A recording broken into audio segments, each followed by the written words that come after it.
Hey, you there. Thank you for watching, and welcome to Forge Lands Forever. Today, I have a 4v4 custom match here on the most amazing Neuroxus map generator. Let's go ahead and introduce our teams and our players, starting off with Team 1 here in the northwest section of the map, ending with Team 2 in the southeast. Starting off with the northernmost player on Team 1, it is Zokiaz.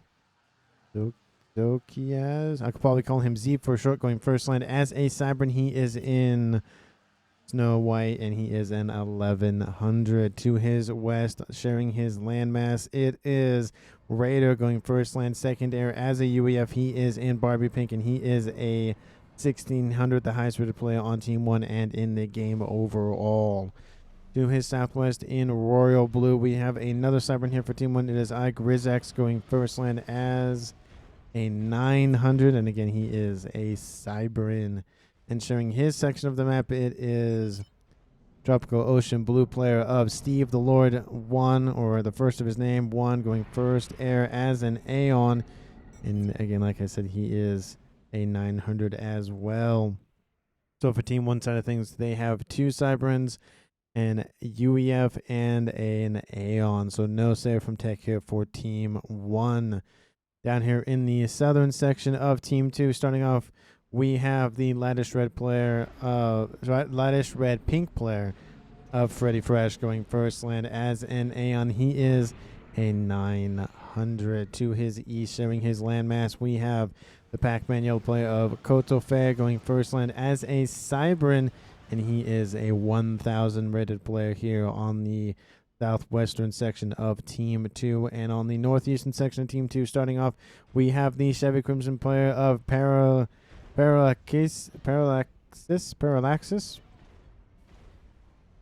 I might end up calling him Parallelogram or something. He's going first land as a Cybern. He is the highest rated player on Team 2 at a 1400 rating.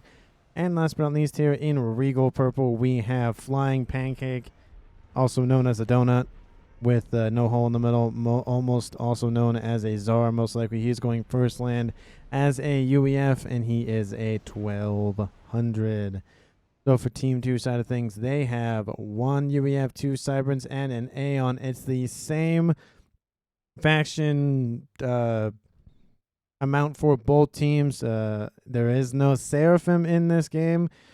Sorry to those that love to see those All-Washer Bombers, love to see all of that type of thing. Those Zoos, of course, and those T3 battleships with the with the nukes on board. Of course, they will not be present in this game. Let's take a look at Reclaim before our players scoop it all up. Currently still on the map, we have a 19,000, let's call it 20,000 here for 8 players. That is a total of 2.5 thousand mass per player, which is a ton of mass to scoop up. If you do notice, this game is a little bit lower on the spectrum in terms of ratings. We have everywhere from a 900 to a 1600. And in terms of mass point layouts, well, we got a nice tri-mech position here in the middle of the maps for both teams. And on the connecting land masses, we have 4 sets of tri-mech positions, 2 of them firmly on Team 2 side. Obviously, same thing on Team 1.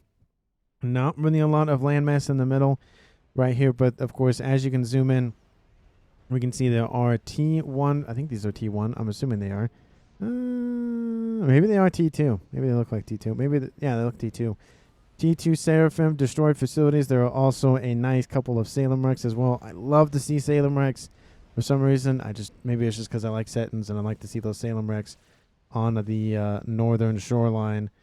But that is it in terms of really like standout mechs positions. Everything else will stay fairly firm in both team players' hands in terms of Team 1 and Team 2. We do see a couple of T1 hunters coming out here from Zokiaz. I'll call him again Z for short. For a second, I thought the game was paused, but these units haven't really been moving. There is a T1 mech that could easily be taken out. I feel like Z did not think that his units would get this far, or at least survive this long, so they need to be given new orders. Team 2's player of Flying Pancake definitely is or should be aware of this at some point. We are seeing him and Parallaxis I feel like I've heard that name before. I don't know what it is. I don't know if it's from something. I'm assuming it is from something. Parallaxis. I feel like Parallax is something. I don't know what it is. Anyway, I'm distracted by somebody's name. We do see, of course, those comms moving into the middle here for at least everyone on Team 1 in a relative, southward direction. There are a couple of units getting behind here against Steve. Steve is busy on a T1 factory. Would have loved to see that pause him there for a second and go after these couple of hunters. There are 2 T1 mixes that will easily be taken out by said hunters. There are some air scouts overhead. You have a nice little vision on those enemy units. I wouldn't be surprised to see a couple of Mantis go westward, or even a couple of Aurora coming out of those facilities and start dealing with those little assault bots. Light assault bots. Not little. They are not little. Well, I guess they are little in the grand scheme of things, but they are light. We have a couple of T1 probing attacks here coming out from Team 1's Raider. Again, a dual comm facility with, again, both types of facilities online here. And this is going to be definitely entrenched for a while, even with a UEA player. Even if there wasn't a UEA player, having 2 comms here can build T2 engineering suite, get shields up, get artillery up, get PD up, get TMD up. Those are going to be very vital here for both players here on these little isthmus, these little connecting land masses. Same thing on the west, where we can see the western side, if you were to split it down the middle at a diagonal angle. Team 2 doesn't really care on this western side. They haven't even gone for these 2 Trimex positions, which are very weird, because that's 6 mass a second just of their T1. That is a huge amount of mass to just leave on the field. We are seeing Team 1 taking a little bit more interest in those facilities, so maybe we'll see Team 1's players kind of be a little bit more aggressive on the southern approach. We are seeing 1 sub on the way here from Freddy Fresh, trying to deny some T1 naval facility expansion, and we see his facilities all the way back in the rear. Already going to T2. Going to be very, very interesting with that upgrade, wanting to crush his opponent in the naval side of things, leaving his land pretty exposed. And I do get that kind of approach. You can get cruisers, you can get destroyers, you can get all that stuff, but your land is definitely important as well. And you're leaving at least at a minimum 6, if not 12 mass per second in T1 mechs is just on the cards here. We do see 2 upgrades on the eastern side, 1 here for Parallaxis and 1 here for Zokiaz. Again, I want to say people's names right, so I make it a point to try to say their name every time, and then every time I say their name, I feel like I'm not saying it right, so then I second guess myself. So if I'm saying it right, great. If I'm not, please correct me down in the comments. I always encourage anyone and everyone to correct me. Doesn't matter if you're a pro player, if you've watched FAF cast from Guile or Willow, whoever else for 5-10 years. We've been playing the game since it came out. I want to be corrected. I want the right information for not just for myself, but of course everyone else as well. We are seeing a T1 Chariot out here from Freddy Fresh. He is going to go after these T1 mexes, but is it a little too late? It does look like Grizz is going to move his forces a little bit further southward. If he keeps going, he can instantly run over this facility of a couple of T1 mexes that will be built at some point. These haven't even been given orders as well. And these units, he does know that there's nothing here. We see the current vision of what he sees. He can see there's nothing here. So if I was him, I would just immediately push and at least try to secure 1, if not both of these facilities in terms of, the Trimex positions, and try to take all of that mass for myself. We are seeing the comm of Parallaxis pushing forward against Raider and Zokiaz. These 2 comms need to get onto that front line and help assist. We have some units coming out from Z's forces to help intercept and slow down this force. We are seeing assisting forces coming out here from Flying Pancake and more forces coming into the middle. This is going to be a huge amount of mass. Even if it's T1, it's still a huge amount of mass because there are so many units dying right now. Team 2's Parallaxis. We're going to nice veterancy, at least 1, if not 2 stars in that engagement. Zokias would love to get into that. And Raid, of course, now has gun as well.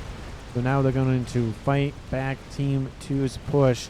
We can see that those units are starting to peter out for everyone involved, but mainly for Team 2. The units in from Flying Pancake are kind of sitting in reserve. They're not fully engaging, which means a lot of these units could have died off, but have not. And now Parallaxis is kind of suffering from the fact that he has no units around him. You do have more units inbound, and we do see the column of Flying Pancake coming in to insist. Of course, he does have Raider to deal with as well with that Zeph amp upgrade. And it will have, of course, range on it as well to help assist with pushing back those forces coming in from Parallaxis. Parallaxis at this point should just pop into the water and not walk all the way back, because there are still more units constantly on the cards here. But Raider now being surrounded here by those units coming out from Parallaxis, and now Flying Pancake with no gun upgrade is pushing forward as well. Parallaxis will seize the moment and give a little bit more momentum, but he is suffering a decent amount, almost about half his hit points gone. Needs to look out very, very cautiously, because one wrong move and he will be surrounded and killed off.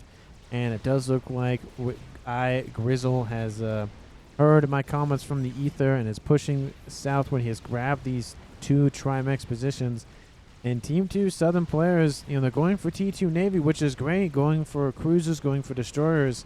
And now we have a destroyer sitting on the side of the map trying to shell this position, but there's actually, I don't think you can see anything. Oh, that's definitely a disappointment. He needs to move that unit in a little bit.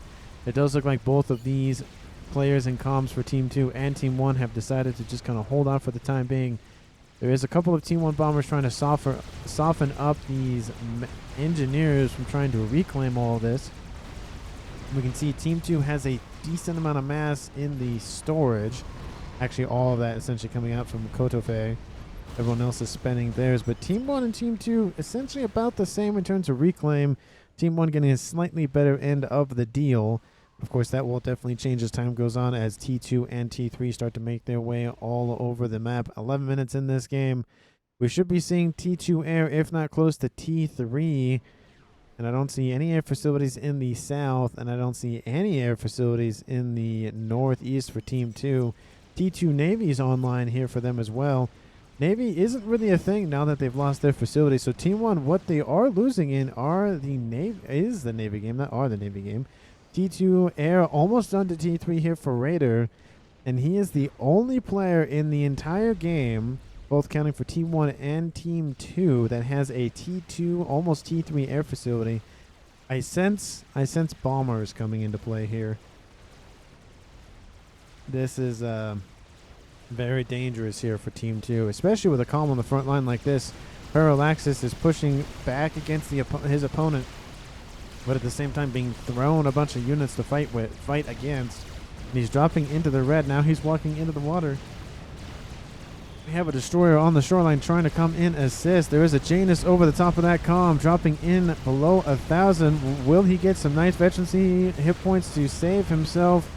Gets almost there. It does look like he's right below the surface of the water, so sub 700 hit points, gets out of there at the last second. Has 100 mass to an upgrade for the was that second? No, it's third one. That's the third veterancy upgrade.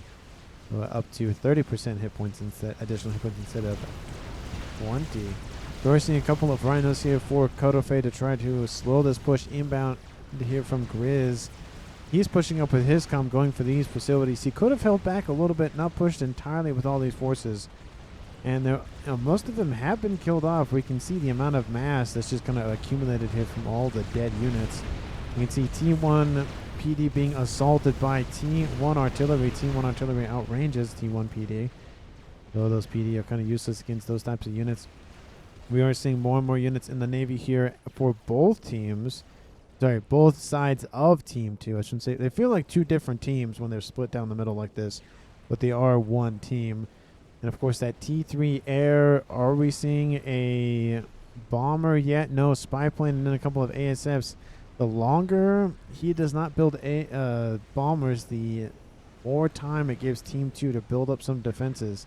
Still, no one has gone T3 air or even T2 air for that matter. We do see T3 for Kotofe, so trying to push back with bricks or loyal. Is he? No, he's Cybern, right? Yeah. Bricks or loyalists. We see T2 on the way here for Land Factory. No, Land Factory for Parallaxis, and he's going for bricks immediately, not even going for loyalists. Yeah, and again, there is the argument to be made of, do you go with loyalists or do you skip and just funnel that into bricks?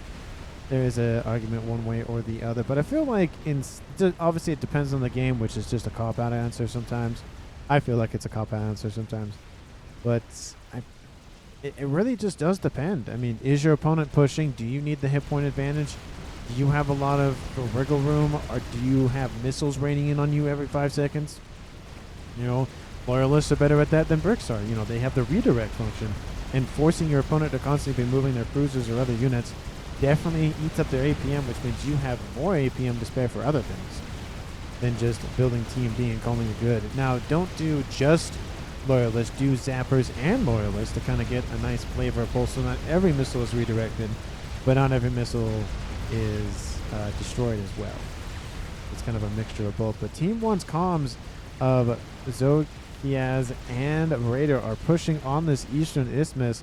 Team 2 is holding strong, though, and we are seeing Brick starting to march their ways northward. Will give a lot of momentum for Team 2 on this eastern side, and they have taken the Navy for this northeastern corner, so Team 1 is starting to be attacked in the rear by T2 destroyers. Would love to see a cruiser in this mix for those missiles, but we should see one, I'm assuming, pretty soon. In the southwest, we are seeing a cruiser or two and a destroyer or two.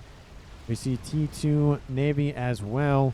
Going to be Cybern versus Aeon here, and Team 1's Grillex, and not Talk with that name. He is getting some T2 PD, and again, T2 servers, not great. Definitely not something that I would inflict on my worst enemy with just access to that. We've seen some torp launchers, torch bombers here in the west taking out that destroyer with the assistance of the destroyers coming out from the Salem. So Team 2 needs to micro their naval units a little bit better to avoid just being killed off by those torp bombers. But again, Team 1 seeing massive amounts of setbacks here. A couple of Team 1 facilities, actually some of them upgraded to T2, being killed off as we speak. Still no bomber inbound here from Raider. Again, very big missed opportunity. He could have easily taken out a couple of T2 mechs positions and crippled Team 2's eco. We are seeing at this stage in the game, 60 minutes in, Team 2 is leading at 500 mass a second versus 450, so 50 mass advantage. Huge amount of, well, not huge, but a decent amount to really start investing in experimentals, mass T3. No one has built an air facility, which is very surprising, at least a T2 one at that. We do see one, but none of them. Oh, there's one down here for Team 2's Kotofe. He has T3, so he went for land first and then straight for air, so he's going to be land and air in the southwest section of the map. And that's where we don't see a lot of units out here from him, just a couple of them to kind of just hold off the incoming T1 units. But as Team 1 transitions to T2 and T3, that type of move is not going to last very long, and Team 2 needs to change up their game. We see T2 Vespers in the water here, outbound from Steve the Lord, trying to assist his teammate with pushing back against the Navy. So Team 1 is losing the Navy and has actually lost the Navy in the northeast. Team 2, I feel like, is about to lose the Navy in the southwest. And in the middle, just a couple of T2 Riptide Hover just kind of running around down there. So no one really owns it. I'd give it a little bit more to Team 1. But there finally is 17.5 minutes in this game. T3 Ambassador Strategic Bomber is online going for this Tri-Mechs position. They all are T2. I think they're upgrading. They are not upgrading the T3. And that bomber has been pinged by Team 2. Somebody on Team 2 noticed that. There is the bomb. It is inbound. We'll take out 2 of those T2 mexes. That is, was it 18 mass a second? It is. No, it should be. Oh, yeah, it is 18 mass, because I was like, wait, that's not 8. And that's another 9 mass a second. Gone. Facility down as well. Bomber getting a lot of work for it. Already killed off 4,500 mass. Definitely paid for itself and then some. Gonna start going after the T2 mexes here for Flying Pancake. Gets another one. That is a lot of mass to lose per second. Team 1 will definitely thank this bomber. Team 1 is now in the lead for mass per second. We'll fly over a couple of AA. Oh, there's a couple of flak nearby. Bomber definitely did not go the right way. It is still alive. ASFs come and intercept those. The ASFs intercept the interceptors. And 2 T2 Pigeons go down. That is 1,000 energy per second to lose. Another bomber inbound takes out another set of T2 mexes. The northeastern section of Team 2's comm bases are just really suffering here in this game. Another set. Oh, only gets 1 in that engagement. Doesn't get 2. But still, 1 is better than none. Interceptor still trying to chase that thing down. Will come over here, back over here to the west. A couple of T1 Mechs were rebuilt on top of those T2 wrecks. Bomber inbound will take out another facility and a couple of engineers. And I think that bomber is out of the... Oh, actually, we'll turn back around and go for even more damage. The bomber is now at 15,000 mass killed. I think it does have a small gun on it, I think. But there... Oh, it does get shot down out of the sky. There was a T3 Myrmidon built to deal with it. But another bomber is inbound here from the western side of Team 2. And that's going to go for this T2 intel installation. Love to see that blinding your opponent. Great move here. Even if it didn't get a lot of mass killed, still just for that radar, it will take some time. And it does clear the way here for Team 1's forces of iGrizX to be able to move in and deal with Team 2's defenses pretty much with not really a lot of issues. Lots of rhinos in this mix here. Would love to see some of those rocket bots. Look at what they're called. They're really weak.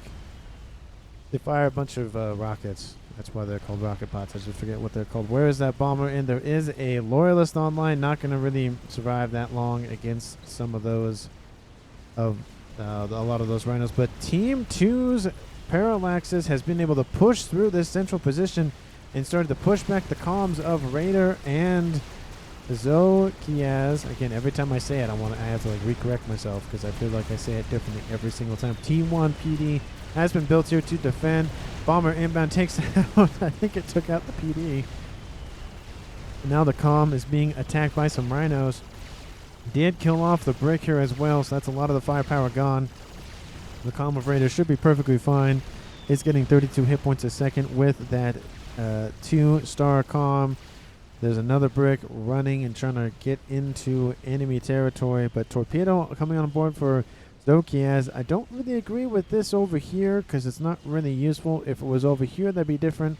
But we have a nice squadron of T2 torp bombers going after, I would hope, the cruisers. But they're going after the destroyers first. Definitely a missed opportunity there. You got to fire at the thing shooting at you first. And now a couple of torpedoes are now going after that Governor-class cruiser, now forcing the entire naval fleet to run and hide underneath some AA coverage in the east. And now with Team 1 securing the western approach, Team 2 securing the eastern approach to Team 1 and Team 2's main landmass facility split land thingamajig. It is definitely shaping up to be a very interesting game. And now we have the feat that I have been looking for in this game. It is Salem's. They have made their way onto land here for Team 1 and are starting to push against the main production facilities of Team 2's Freddy Fresh. Let me know down in the comments who you think is going to win this game at the end of it. And again, Team 1 is at, just to give you some figures, Team 1 at 640 mass a second. Team 2 severely behind at 500. They obviously got a lot of mechs killed off by those bombers, so that's why they're behind so much. Both teams have all of the players left alive. It's a 4v4. It's even. In terms of map control, I'd say it's about 50-50. I don't feel like this is more controlled. This is just there's a couple of units there hanging out, not really under anybody's control. So let me know down in the comments who you think is going to currently win. Hit the like button, hit the share button, hit the subscribe button as well if you've been enjoying this cast in particular, or just the channel in general, or just want to give me, just want to subscribe to the channel in general, just anything in general. Anything in general. Please let me know how you feel, of course, not just about the supposed or hopeful victors, but of course how you feel about the casting, how you feel about the game, how you feel about everything. Please let me know down in the comments. I want to read them. I love to respond to them, and I have made it a promise to myself to at least respond roughly within 24-hour period, barring work and all that other stuff, because it's fun when work is like, oh yeah, the schedule that you've been used to for a while, we're just going to flip it upside down, and now you're doing something else. And I'm like, great. So I have been a little bit slower to respond in comments, but hopefully the speed isn't that much of an issue now. I'm more busy at work, which is not necessarily a bad thing, but doesn't give me a lot of free time to be like, let me respond to somebody. When I get home is usually when I respond, or before I go to bed or something, just when I have some downtime when I'm not super busy dealing with other household chores or the like. But again, let's focus back onto the game. T3 SMD being built, being loaded by Team 2's Countermeasures. I don't see any nukes on the northern side here for Team 1. It's good to have an SMD. It's good to be prepared, but I feel like the SMD is a little early unless you notice somebody building a nuke on the other side. It's, if somebody went for a nuke rush, or it's usually somebody went for a nuke rush on the other team, or you've gone for a nuke rush, one or the other. But neither is the case, which is very interesting. He's going for a decent amount of we have some mass FAFs, we have a lot of PGens. We aren't really seeing the traditional kind of air grid setup in the south. He is trying to pump out as many ASF as he can to protect, especially from those bombers that came earlier on. It's definitely one of those moves that you can only do once, and your opponent's been like, now we're just going to spam T3 everywhere, and you can't do that no more, so go away. There's a nice engineering base being built down there. Probably going to do something with that, hopefully. Just not have those engineers sit there and rot. Couple of Wagners now appearing in this middle connection point here between the eastern and western side of Team 2's bases. T1 PD being immediately spammed up. Will be finished off relatively quickly, but a lot of those engineers, once the facilities are gone, will be dealt with. One PD was built. Those engineers are feeling the pain. A couple of Wagners will be killed off, unfortunately for them. We have T1 Zeus inbound here to assist. T2 Mass Extractor going down, T2 Mass Extractor going down, and then those PD will go down, and those Wagners, the best thing for them would be to hide underneath the water and then go somewhere else, because the T2 amphibious tanks of the Cybran go underneath the water. I don't think they have any hover, from what I remember. The Riptides hover, the Aurora hover, the Blaze hover, and the Yenzine hover. But not the Wagners for some reason. Maybe it has to deal with the whole Torp thing, probably. We have some gunships inbound here from Raider to assist in dealing with these units coming in for his teammate's base. There was an AA mobile T3 gun in there. I think it was a bouncer, if I remember correctly, and taken out immediately. But now the cruisers from the UEF are starting to poke their little heads where they don't belong, at least in Team 1's eyes. You can see them going after the T3. Mechs is definitely going to be a blow to Koziak's income. We, of course, see some zappers being built. He's not going to save this one. He might be able to save these other two, but that one is not going to be saved, unfortunately, here for him. He'll have to rebuild that underneath shield and TMD coverage. Air grip being nice and plump here for Raider at almost 27 minutes in this game. And there it is. That's what I was looking for. The nuke launcher has been built. It was probably just staring at me in the face, and I didn't even notice while I was talking about it. But the use case of either you build the SMD because you see somebody building a nuke, or you're building an SMD because you know once you launch your nuke, you're going to need it. And that's already going to be loaded by the time the first nuke is launched. That's going to be huge for Team 2. Countermeasures strategy is to hang back, relax, eco up, try to build something, just defend, and just throw a bunch of nukes at the opponent, which works for a little bit. And then eventually the opponent learns. Opponent changes up the strategy and goes from there. Lots of T2 engineers being killed by the 10s here by a couple of bricks. Does look like Team 1 starting to retake this position. Kind of surprised that none of the units in the middle isthmus here for Parallaxis were going to go after these facilities. There is a T2 Salem now constructed here. There's a T2 Navy. And the advantage of the Salems for the Cybran faction is they can walk on land. They're essentially mobile T2 artillery that can go between land and sea. So I don't know why he didn't go after that. Definitely a missed opportunity there, especially with all of these rhinos nearby. They could easily just sit on the edge of the water and go for it. Kind of a missed opportunity if you ask me. But, we live and learn. Not everybody's perfect. Not even a 2600. Everyone makes mistakes. That's one of the reasons I like these games, because I get to learn from other people's mistakes. And eventually, when I get back into doing my own games, which I completely, just with the holidays and work, and I just kind of got thrown off my normal schedule and whatnot, so I haven't actually sat down and played my own games of FAF. I've been focused a little bit more on my casting, but I know there are some people that are probably like, when is he going to cast his own game again? I want to watch him just do dumb stuff. Which, again, I'm not the best player in FAF. Don't let the high-quality casting fool you. I am not the best player in the game, of course, but it has been fun to watch. It has been, the almost 200 cast straight has been crazy. Just really just amazed by the support that everyone has given me. I've really enjoyed, again, listening to the comments, listening to the criticism, the suggestions, all of that. Thank you so much. I try to do other videos, of course, not just FAF. Try to dip my toes in other environments. I'm gonna do a different type of video. This video should release on Wednesday. It's currently Monday that I'm recording. I think it's Wednesday. I think this is Wednesday. And there's a video. Hopefully you'll like it. It's not Star Wars and it's not FAF. It's a different IP, a very popular IP. I really have enjoyed that IP. I'm going to keep it a little bit of a secret. You have to watch on Thursday to figure out what it is. But it is in the realm of strategy games. It is a tactical shooter. It's a tactical squad shooter, to be specific. Maybe that'll hint at it a little bit and kind of think of all the games I've played so far and be like, it's not this, it's not this, it's not this. It could be this one. I enjoyed it. I played it when it came out. It was great. More DLC has come out since I played it, so it'll essentially be a new and old experience for me. So hopefully everyone likes it. And if not, please let me know, because I don't want to produce content you guys don't like, but I do want to try new things, so let me know. We are seeing a couple of cruisers line the beachhead here for Team 2. And we're nice exclusion zone. Look at all the dead stuff here in the northeast here for Koziaks.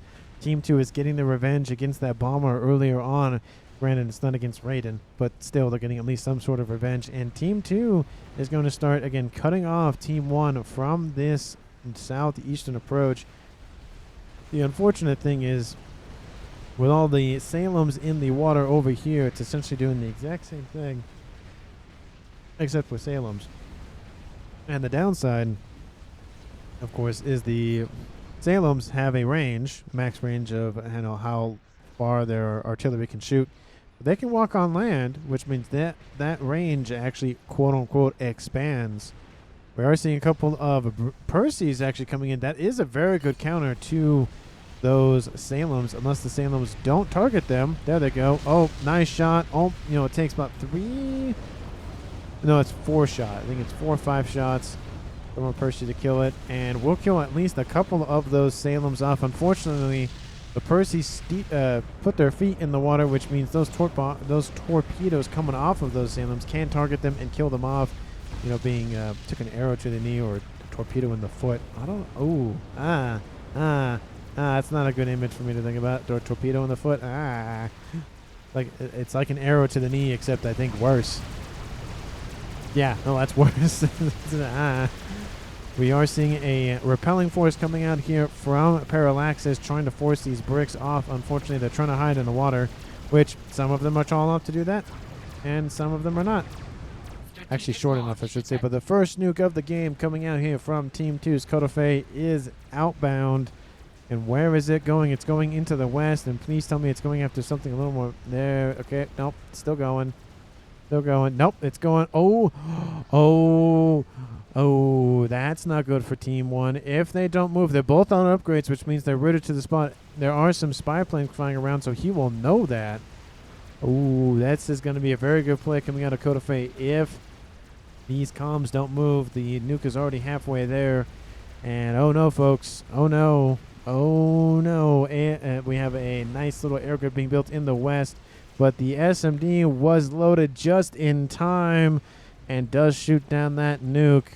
So Team 2 would have had a perfect play, killing half the players off in one nuke. Would have been a nice double kill. But unfortunately here for him, it was shot down. Now we have some missile ships online in the southwestern section of the map here, and it makes it very difficult to defend. There are volcanoes that does make it easier to defend. But those Salems are still marching into the north here, coming out of Grizex, and these are hurting Team 2 at the current moment. We have a dual Monkey Lord here from Kotofe.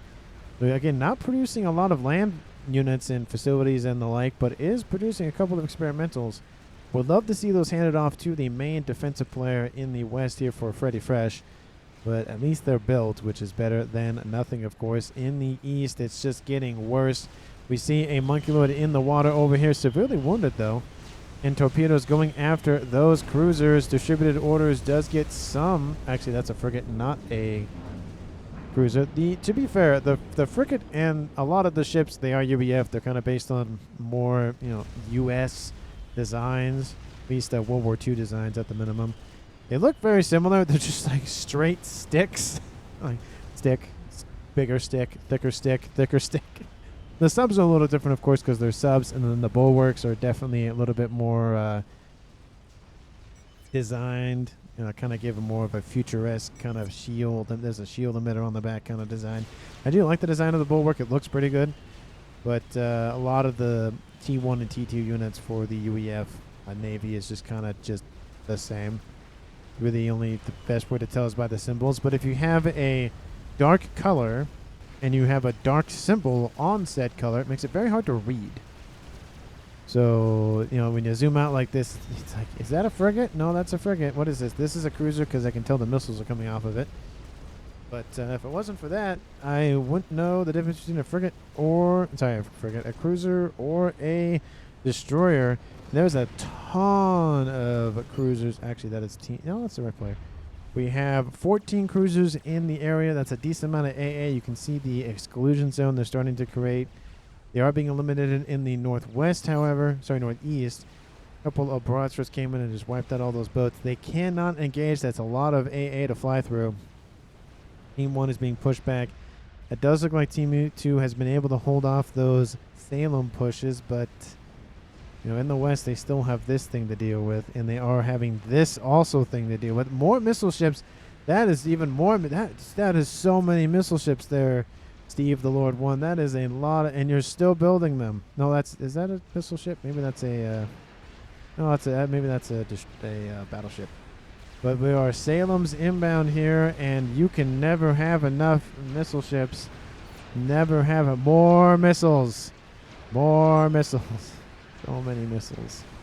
So many. You can see more missiles raining in. This is up. That's not what I meant. And more missiles raining in all the time, of course. This position is just being shelled.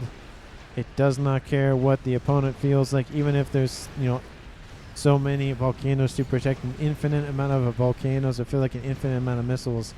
They are just trying to divert as many of them as they can. A lot of them, you know, starting to get up in the 10s and the 20s, some of them at 50, and almost one at 100. But some of them are breaking in around, and so it's starting to be less and less. It does look like one of the Volcanoes is over to the west here. It does look like the other one was killed off to the north. There is a nice T2 Oblivion base, but it's starting to be shelled by more Salems to the north, and it does look like Koziax is like, you know, I attack this base in the east. Didn't really go very well with those Perseus. Let me go south. Again, would like to see these transferred over. This is, you know, Grizzex's main force and front. These should be handed over to him. But this Monkey Lord is going to die to Salem fire, if not brick fire, one of the two. Before whatever gets closest to him first, he will crash land on some of those Oblivions. Definitely not the best place to land, of course. And those broadswords being very, very useful in holding off any sort of land pushes. We can now see a nice, you know, blockading starting to occur around this beachhead. We can see that this is now the exclusion zone here. You can see all of those destroyers, all those cruisers are moving northeast into this position. There are a decent amount of ASFs going after those gunships, but they're going to run into the ASFs here from Team 1's Raiden. The ASFs are given the order to retreat. Those ASFs will fly over AA coverage, and now there are torp bombers coming in to reduce the amount of cruisers nearby, but those torp bombers say, it's probably not a good idea, and some of them will die in their efforts to disengage. A second nuke is now being launched here. It's still going. Actually, it's going for this position. The SMD is not built. It's not loaded yet. Ooh, that's going to hurt. But honestly, there isn't a whole lot here. The Omni is probably the worst thing. That in the division. You can see the Soothsayer sees essentially as much as the Omni range is, except you have actual vision versus radar signatures, which I find vision, I don't know, it depends, but vision's a lot better. Obviously not nicer to see. Getting rid of that fog of war versus just a Omni range, but still having the Omni is nice just in case you have a cloaking nasty telemaser comm on the cards here. That's definitely not the right fashion to talk about that. There he is. He's over here, Kotofe. He is a Cybrid. There's not a laser on board Freddy Fresh. He does have range and speed. Doesn't have advanced range. Would like to see him probably go shield, especially because his main base is just being annihilated. The shields are starting to fall. The amount of missiles coming in is almost too much to bear, especially with direct fire artillery. Actually, that's not direct fire. There's more missiles to the north. So many missiles. So many missiles. And now we even have an Otham T3 battleship in the mix here. So many Othams. Look at this. Just, not Othams. So many torrents. Just so many missiles. Let me take a look at it from this perspective. Defend. Defend. Volcanoes. Volcanoes. Flares. Flares. Flares. Flares. Flares. Look at all the flares popping up. This is ridiculous. We have a Colossus running around. And that will force the naval fleet back a little bit, which will be a nice reprieve here for Team 2's Freddy Fresh. But honestly, I think it's just delaying the inevitable. Team 2's eastern positions looking very solid. A lot of AA trying to line the, of course, the coastline. We have SMDs, at least 2 of them. Would like to see one probably here for a nice little backup or front forward position. We see the comms near the edge of the map, so they're the furthest away, roughly the furthest away from their opponents. And so many cruisers in the northeast, and now another Monkey Lord making its way westward. Fortunately, there's a lot of torp bombers being built here by Raiden. Definitely a kind of different type of game. There's not really a lot of high octane action in other types of games, so I feel like I'm going to speed it up just a little bit, maybe just 1. It's not a super speed up, but it's just enough to kind of make the game feel like it's going a little bit more faster. Well, it technically is, but it just make it feel like it's going faster, and also have it go faster. But here come those torp bombers. They are inbound, and they should be given distributed orders to help deal with all of these cruisers. And there they go. Torpedoes are inbound, impacting those bulwarks, and they're going to start cresting anyone and everyone in its path, just crushing it with those torpedoes. Takes out a couple of those cruisers, and a lot of them are not going to get a second pass through. And there they go. They're going to take out another cruiser. Some of that blockade has been dealt with. There are a couple. Oh, that cruiser died. I was going to say there's a couple of cruisers at 2 stars or 3 stars. But it does look like there are gunships inbound. Maybe that is the idea. Draw in the ASFs inbound from Team 2 to those gunships. ASF from Team 1 come in from behind and try to take out those gunships inbound here from Parallaxis. And a lot of those gunships are going to be dealt with very quickly, though. But they're not like Restorers. They have a lot of AA on board. It's mainly just the main primary guns. They have, I think, some secondary AA guns, but they're not a lot. Those ASS from Team 2 do deal with the ASS from Team 1, but the Monkey Lord is dead. And that was the... Oh, they could have kept going for those broadswords, but I guess they wanted to retreat and recoup their numbers. We have spy planes here in the west getting a nice view on the inboundness. I would love to see a couple of AA emplacements being built, but a nuke is online, and now a Duke coming online as well. Team 1 wanting to end this game, and Freddy Fresh is killed off by Grizex with a Monkey Lord, with obviously a huge amount of assistance inbound here from his teammate of Steve the Lord 1. And now with transfer control of that Colossus, this Colossus is receiving a lot of incoming fire from missiles and Salem fire. Pings go down for that Colossus to move, but it's too little too late now. That thing is dead on arrival. Everything in the south being transferred over to Codified to just, ease up the APM requirements and whatnot. The nuke has loaded one just barely. How can I see? Oh, that's weird. I can't see the bar loading a second one. I can see it on this one. Huh. Oh, maybe he's not building a second one. Oh, that's kind of surprising to just not see a second nuke being built. Or 3 Monkey Lords protecting the western approach here for Codified as well, so that Monkey Lord will not intercept or get into the east. And there actually is a Colossus now transferred over to Parallaxis, which is immediately transferred over to Codified. Grillex has built another experimental. It's probably another Monkey Lord, or it's a crab. I would assume it's another Monkey Lord, but you never know. You can never assume. And it is a crab. See, I would have been wrong on that bet. SMD is loaded almost twice now. Team 1 and Team 2 both have nukes. One is not loaded, one is not, but running 3 Monkey Lords into a bunch of Salems, not necessarily the best idea. Salems cannot fire back 180 degrees. So then, of course, that is one of their weaknesses. You get in behind them, and then it's kind of like, now what? This base here is definitely under defended. The Monkey Lords have pushed west where there is a Colossus coming in to intercept the nice group of T3 units. There's honestly not as many bricks as I thought there were in the mix. There are a lot of T1 spam as well, but this might be enough to force this Colossus back underneath shield coverage and wait for those Monkey Lords to retreat. One Monkey Lord is given the orders to retreat while one of them is still going after those Salems. There's a lot of Salems down here to deal with, and there goes those bricks fully immersed in the engagement with that Colossus. The Colossus will lose that fight. Should have kept it at range a little bit. A lot of units will die off through that ground explosion, and now Team 2, they need to deal with this. They need to figure out a way to defend. Those T2 artillery Salems are encroaching, and the nuke going to land on top of this army.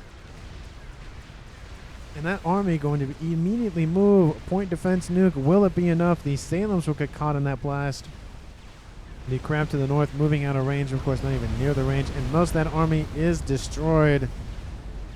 Good move here from Team 2's Kotofe, being able to deal with those attacking units. But unfortunately now he doesn't have another nuke and isn't loading another. Oh, no, he just started another one. Okay. So it's going to take a while to build a nuke up. Team 1, on the other hand, does have a nuke, and they lost. Oh, no, they lost it to some bugs. Does look like the bug is going after the air grid here. The SMD is going to get crushed, and that's a huge blow to Raiden. He has no defenses against some nukes, and that's a lot of Navy. And there is a nuke sub, and there is one loaded, and it is nuking. As we speak, there it is, and this position is going to go up in nuclear hellfire here at 45 minutes in this game. When Team 2 loses a player, Team 1 is going to lose, essentially lose a player, for lack of a better word. Bugs starting to emerge as the main primary force here for Parallaxis. He built those very quickly. There goes that nuke. Kaboom! We'll kill off a decent amount of mass as well from these bugs. And that's gotta hurt. The T3 air headquarters, you know, frankly, is still online. Gonna move that nuke a little bit over. They probably were going after the comm. The comm got out of range. He did get singed a little bit as well, but he's still alive. Even if he didn't have the shield, he would have still been fine. It would have been low hit points, but he would have been fine. And now we have a bunch of those bouncers sitting on the edge here, and a nice Fat Boy moving in from the east. Is it gonna cross the little land bridge here between both halves of Team 1? And it will. Looks like the shield has been pretty much destroyed, but it will recharge here pretty soon. Salem nearby. That Fat Boy shoots one artillery shell off and goes, is that enough? I don't think it's enough. And in the west, Team 1 is not prepared, and now this game has just flipped upside down. We have some Whalers on the cards here, dealing with the Salems, and of course assisting their bigger brother of the Soul Ripper variety. We have Vespers in the water and a couple of nukes up. These silencers, one loaded, one not loaded, one loaded, one not loaded. So almost 3 loaded here. Very soon is the SMD. Doesn't have enough. It has 6. It has 6 on board. Team 1 would be greatly... they just need to assassinate that SMD is essentially what it needs to be. You can just see now Team 1 losing the northern section. Team 2, you know, essentially not losing the southern section as of yet. And in the west, we can see the Fat Boy sitting just underneath the surface of the water to protecting against that Monkey Lord. The Monkey Lord running headfirst into a bunch of Perseus. Not the best idea, as you can see. Again, high alpha damage off the Perseus. Cannot say that more enough. Perseus, not OP, but Perseus are very, very, very, very, very annoying to deal with. See those Team 1 Cybern commanders now have built their own Soul Ripper, and that's going to deal with those Perseus very quickly. Would love to see that go after the Fat Boy, but the Perseus are definitely the bigger threat. The ASFs here from Team 2's air player of Parallaxis immediately kill that bug off because it is not lasting very long. Perseus retreat. The shield is down. The SMD is down. Both SMDs are down for both. Oh, there's more SMDs online here in the north. One of them half loaded, the other one almost loaded. And this western side definitely going to feel the pain here from the nukes. Earlier on, there was almost a double kill, and it did not happen, but it was definitely a close call. Is that one or is that two? No, that's one. Looks like with the crossed out symbol above the soul river, it looks like two, one on top of the other. But very interestingly that the bouncers couldn't target the soul river when it was on the ground. That was kind of weird. Team 2's air player here of Codify just perfectly fine, has essentially no mass points to speak of, and is just hanging out with what he's got. There goes that nuke. It is inbound here from Team 2, but that is not going to land. It's going to throw out another one. It's going to throw out another one. There they go. Another nuke is launched. There's still one more that could be launched. Two go in first. They're both going to get shot down. There's a counter nuke or a similar nuke here. Where is it inbound from? I feel like there's one to the east. Oh, there's another nuke launcher over there. I don't see another one. Oh yeah, I don't see another one. So this SMD now down to 3. We'll be down to 4 here pretty shortly. It was off of these ones. It says nuking, but it's not actually nuking. It's very interesting. These are just going to passively load and probably fire another barrage here soon. We have a couple of those RASCOMs going down to, those look like maybe some Fat Boy fire, trying to chase down the comm of Steve. All I'm thinking about now is Steve from Cloudy with a Chance of Meatballs. Shout out to that movie. The second one's not.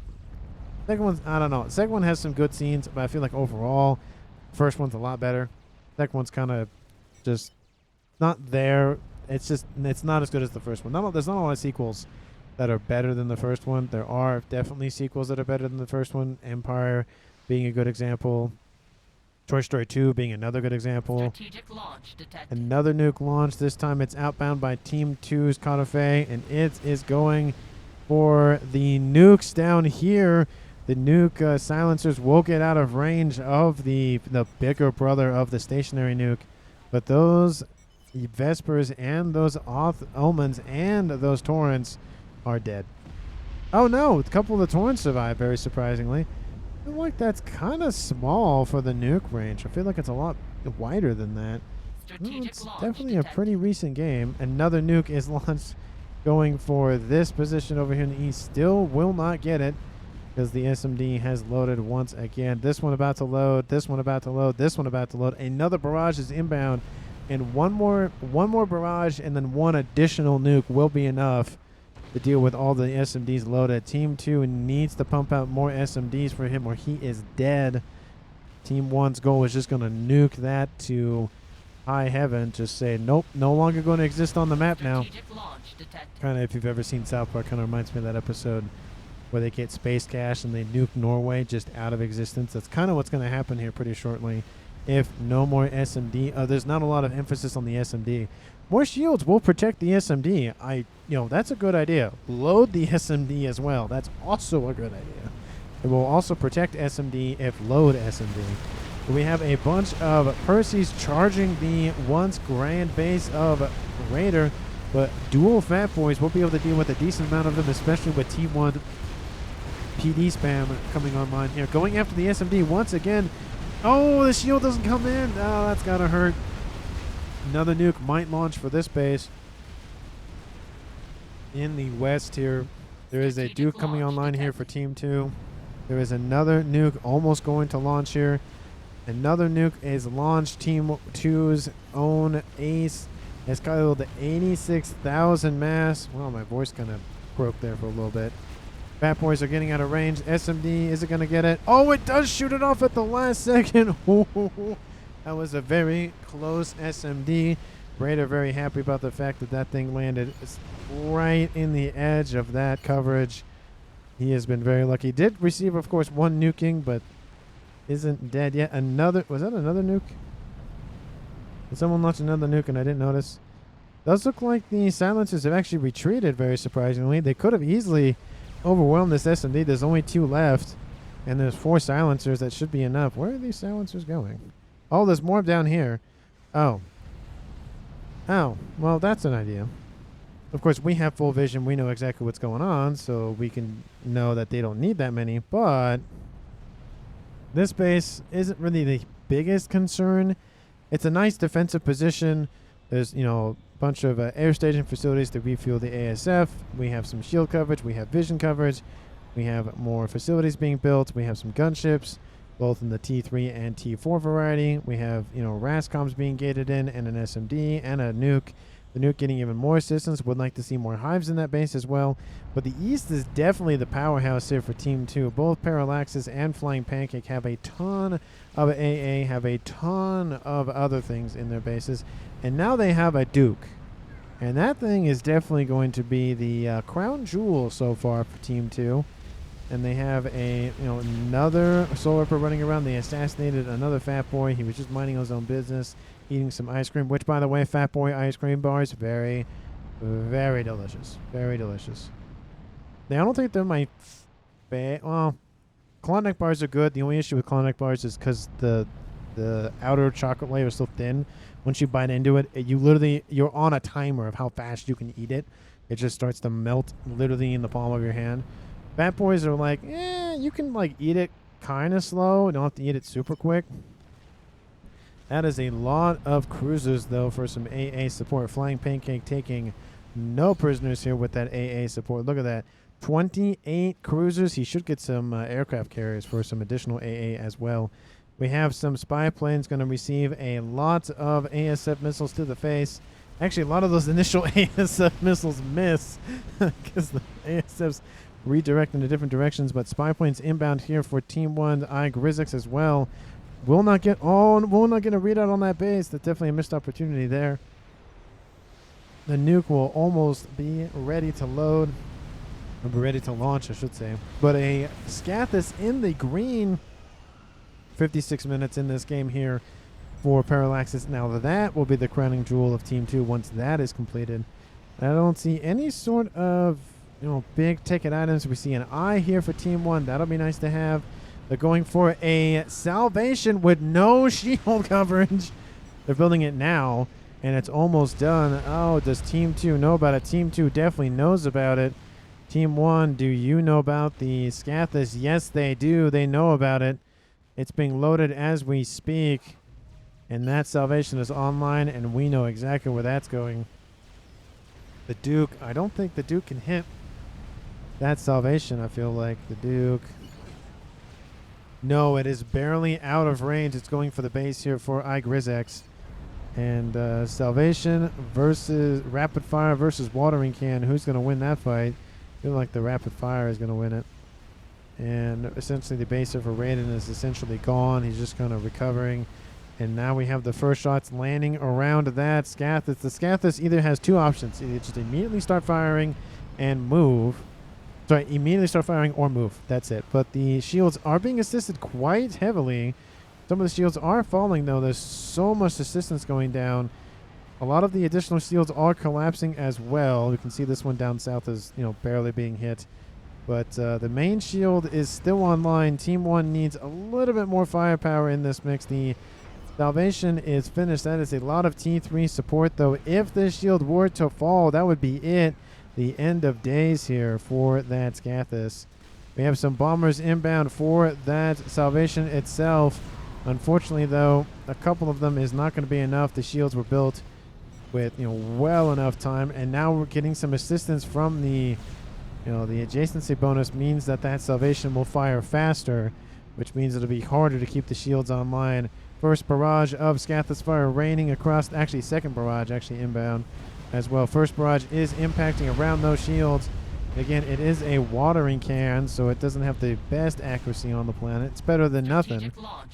Another nuke not landing, but launching here for Team 2. We see a nanocom down here for Zokias, and he's going for, I don't know what he was going for. He went for teleporter, I feel like, and the nano repair, but he's gone. He gets a rank in veterancy. I think he got a rank in veterancy. No, he got a bump in hit points from the nano thing finish. But that is the first kill for Team 2, and it's now a 3v3 game here at 59 minutes in this game. The shields are falling around that salvation. And we have a nuke inbound. Will it be deterred by that SMD? No! That salvation is going down. There's no SMD nearby. Oh, it's going to hurt Team 1. Boom! Takes out a whole bunch of stuff there. But in the east, the Scathis is still alive. The air grid was taken out, but I will take a trade of an air grid for a Scathis any day, or air grid for a salvation any day of the week. Team 2 feels like I feel like they are in the driver's seat now. That is a ton of fire support, both in the north and in the middle. And in the south, this base has just sat here and been like, no, I'm just going to sit here and be fine. There is a grab that gets immediately killed up by a bunch of gunships. And I don't think Team 1, they had a lot of momentum going in the direction, especially on the southern side, but Team 2 turtled a little bit too much and definitely gave way to a lot of protection, a lot of shields, and went for nuke plays, went for the end game versus the mid to, late to end game versus the mid to late game. And now the base here in the west here for Steve the Lord 1 is just being ripped to shreds by that watering can. Definitely the worst case scenario here. The SMD was not loaded, just loaded now. That's gotta hurt. That's got to hurt. The nuke silos down here, some of them have loaded. There are more and more of them. Unfortunately, the nukes are limited to, of course, this section of the map. Should have put something over here to kind of get in the middle. But the only thing they can target is this base, which is better than nothing. But with, was that 4 SMDs loaded, and now the ASFs completely wiped out here for Team 1. And the restorers as well. Team 1 is losing a lot of ground very, very quickly. iGrisX building a teleporter on board. Probably go for laser next. I feel like we can see which way this game is going here. 1 hour, 2 minutes in this game. Bunch of torpedoes still hanging out down south. Don't know what they're doing. Well, I guess they've been sitting there. It looks like there were some harms or something, but didn't really go anywhere with that, unfortunately, here for Team 1. Looks like the comm of Steve the Lord is going to hide in the water. Is going to move his nuke subs inbound. We can check out the range on these things. They can hit anything in the red circle. It's still a decent chunk of the map, but they need to get over here, and they're not over here. Bunch of Percy's in the water here for Team 1's Raider. Haven't talked about him in a couple of seconds. But that's artillery raining in, taking out the remnants of his base. Duke assisting it as well. Let's see the nuking happen. Let's see it. Is this enough? Is this enough? Nuke subs. Let's see. He's going to wait for all of them to load. 1 of them is loaded. 2 of them. 3 of them. 4 of them. 5 of them. 5 of them are loaded. And there are 5 loaded SMDs. So that is enough. Once 1 more finishes, that will be it. This one's almost done. Maybe this one just finished, I think. That one's that one just finished. That should be enough to fire. Fire all your nukes at the same time. I want to watch them all go off. And we have some nice units coming inbound here from Team 1. They're not really getting anywhere though. That fat boy, definitely not the best place to put that thing. Percy's are emerging from the water. You know, underneath the surface of the water, we have some SEAL Team 6 action going on here. Unfortunately, here there are Ravagers in the defensive line as well as a bunch of Percy's. That's a nice invasion from the water, but I don't think it's going to really work out here for Team 1. Unfortunately, we have gunships inbound, of course, and the T4 Soul Ripper. That's at 5 stars, by the way. 89,000 mass killed on that thing. Launch your nukes. Okay, so just one point that there are strategic bombers near this position here for Team 2's Kotofe, and they're going straight for the comp. You could go for the SMD and kill that for sure. The nukes are inbound. They're going after the comm, but they kill the comm anyways because he's standing next to a PGen. Essentially making all of those nuke subs essentially just null and void because you don't need them anymore because the comm is dead. And the Stone Ager here in the east for Team 2's Flying Pancake will move to the west, trying to go after the remnants of iGrizX's base. There is an SMD over here, and it is not loaded, so that nuke will land. And to Raider's credit, he's still alive. He's still kicking it in this game. Nukes are launching, and where else would you launch them but here? Let's speed this up a little bit because, again, we kind of know the direction it's going. They could have, again, assassinated the SMD and then killed the comm, but I guess they didn't want the comm going away. The fact that strap bombers were able to just hide right here for a while is definitely an oversight here for Kotofe. It's a 3v2 in favor of Team 2, but Team 2 leading the amount of firepower in this game, of course, with a Scathis and a Duke, and building a bunch of mass FAF farms. Of course, they have nukes of their own in the east. They do have a nuke loaded here. They definitely should fire that off. But the nukes, they don't want to commit all the way, which is a little frustrating because they can kill this position off. They just don't want to. And they think, oh, a couple of them will be it, and that's it. You know, you got to launch more than that. And a nice army through the middle of the map here for Team 1's Raider, but it's being annihilated by incoming missiles. Going to run straight into a lot of PD. We have a nice brick fort. Actually, these are Percy's, not bricks.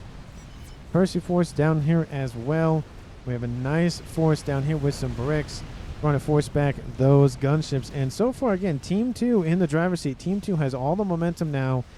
All they have to do is sit back, build a bunch of nukes, build a bunch of artillery, and just sit back and relax and just hang out in their lawn chairs, whatever the case may be. Now, with those nuke subs moving eastward, are they able to hit this position? That would be the biggest thing that Team 2 could get after, at least in terms of the range with the nukes, would be this position. And taking out the base, even just edging it out, would be better than nothing. And it is in range. I don't know why that one didn't get clicked on. We have missiles raining in all the time from those missiles on board those strategic missile submarines. They have surfaced. It looks. Really? No. No, they're under the surface. It just looks like they can surf. They have surfaced. Definitely can use those a lot better. Take out those defenses. Even just taking this out would allow some land facilities to move in. But a counter Scathis, where was this built? It was built in the water. Here comes Team 1's iGrizix just says, hey, you were building a Scathis. I'm going to build my Scathis. And he teleports in and kills it himself. Look at him. So while his Scathis comes in and actually might even hit himself, does hit himself. He's trying to teleport out there. He will die off 2 gunships. Didn't obviously help that he shot himself. Some own friendly fire there. The Scathis for Team 1 will stay online. Oh, some assistance. It's fine. There's one volley inbound from that Duke, and I think the Duke for one. Oh, shields are being built. Shields being built. There they go. They're being built to assist the defenses of that. Team 1 has built their own Scathis, but unfortunately here for him, it is not going to go well. Nuke landing down here in the south finally deals with that base from ages ago. Feels like ages ago. Here comes that nuke to the front line like I was talking about earlier. There it goes. Gonna kill off a fat boy.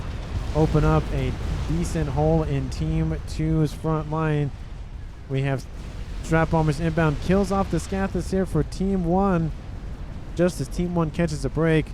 Both Scathi are down. We have this base down south which is down. There's not really a lot left. There's one long-range artillery. It can't hit everything on the map, but can hit most things. We have a bunch of spam, again, building out those strap bombers. Another nuke inbound for this position, trying to target anything and everything. That'd be a nice grab if you could kill that Soul Ripper. But with 112,000 health, I do not think you're going to kill it off with one nuke. You probably should get 2 of them. I mean, I don't know if direct impacting is a thing with the nuke, but it could be. We do see a squad of, or at least a 3-man team of Monkey Lords pushing the front line against Raider in the north.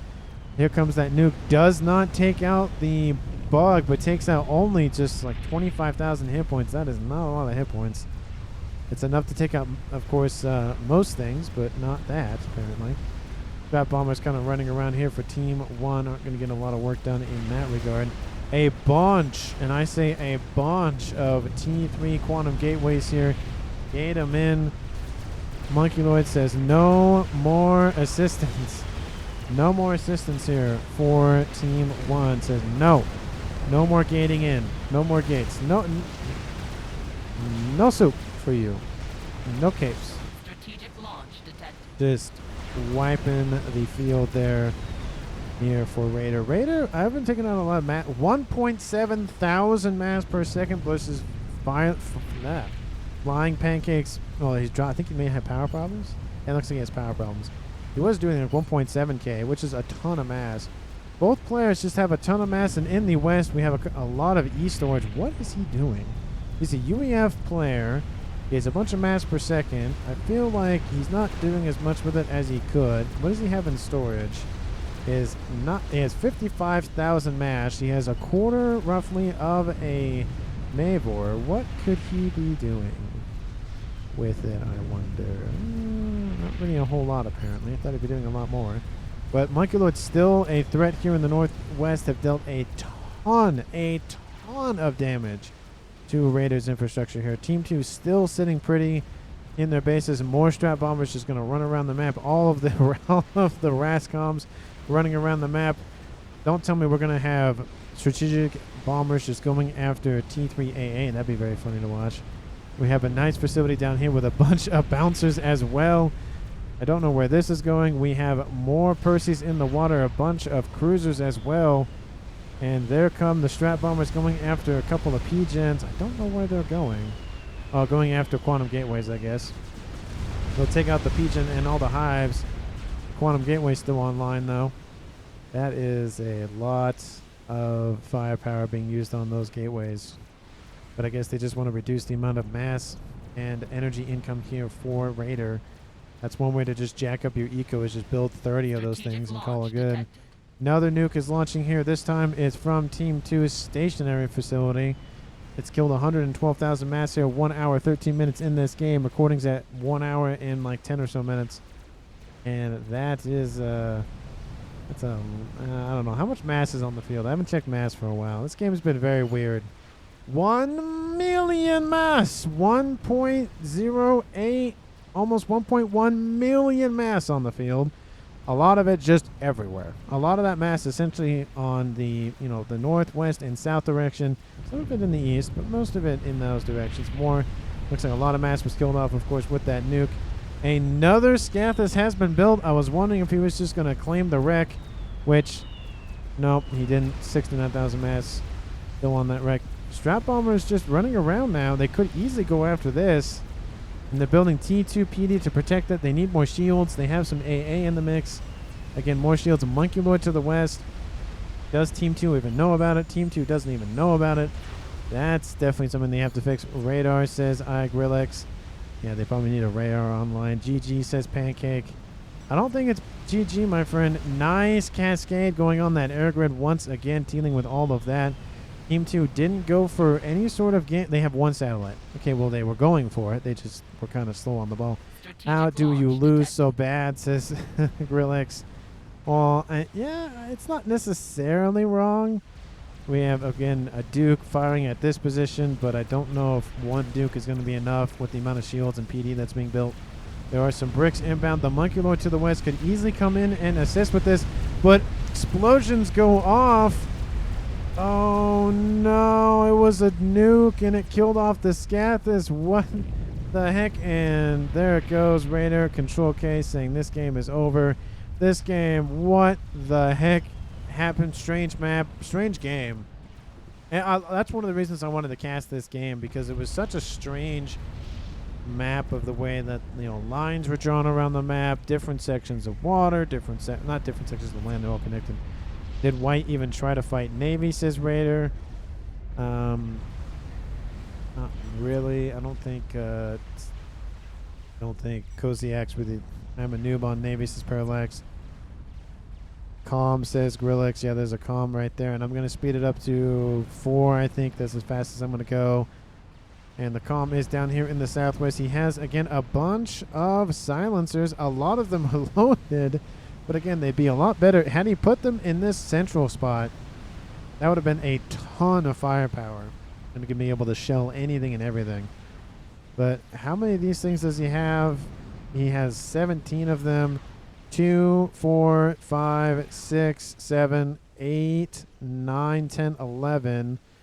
12, 13, 14, 15, 16, 17, 18, 19, 21, 22, 23, 24, 25, 26, 27, 28, 29. I'd say like 30, almost 35 nukes roughly loaded in those silencers. That is a ton of nukes. I'll just launch all of them. Just do it. Just one last ditch effort. Just launch all the nukes, all you got. We have some omens going after that Monkey Lord. That Monkey Lord not feeling well. Just going to get a lot of plasma to the face. Got to heal it back up, but it's killing them with kindness essentially. And lasers over the top in terms of Novaxes.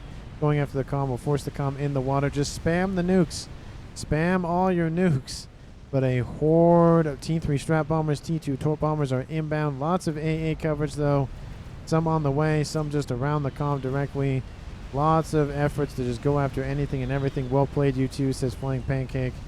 And Parallax, yep. There's a very different game. Some frustrating things, and the control kit goes. Actually, it was an actual kill. But Team 2 wins that game with 2 players left standing, and Team 1 holding 30 plus nukes in the silencers. Man, that's a lot of nukes to hold. And again, had they been here, that would have completely changed the game. Multiple Scathus were built. Multiple of them were gone. A Salvation was built. That was killed off. Essentially, once one team had something, they had it for a couple of minutes, and that was it. Very huge back and forth. So I don't know who to give the MVP or MUP award. I feel like Raider did a very good job at the end, trying to keep his team alive. Once the second Scathus died, he's like, that's it. I'm done. This game's over.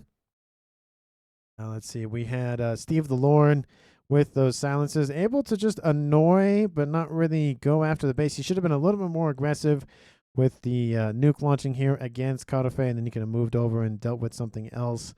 Would have loved, again, to see him put some silencers in the water here. Would have done wonders here for his team. But again, you live and you learn. And in terms of, I feel like Flying Pancake did a very good job. He held Navy for obviously the entire game once he had it. Definitely pushed back Team 1 for a long time. Constantly raiding inbound here from Parallaxis. So I feel like Parallaxis and Flying Pancake are essentially like not one and the same, but being on the same section of landmass, doing very similar things in terms of defenses, in terms of plays. I mean, one focused on Navy, one focused essentially on air and some land. So good teamwork on that front. I don't know who to give it to. It's very hard to pick one person. But I feel like overall, Flying Pancake is maybe a little bit underrated. I feel like he could be at least another couple 100 points more. I mean, I feel like he could have done Novaxes a lot sooner. He did the Strat Bomber Rush, which is kind of not Strat Bomber Rush, but a mass Strat Bombers, which is nice. But I feel like he could have funneled that into Novaxes a lot sooner and just solidified the win. Of course, he did have, Novaxes online, 5 Monkey Lords inbound here as well for Parallax. So I feel like Flying Pancake gets the MVP award for this game. Let me know down in the comments how you feel about that. Again, thank you so much for watching to the end of the video. Hit the like button, hit the comment button, hit the subscribe button as well, hit the share button, hit all the buttons, and I'll see all of you in the next one.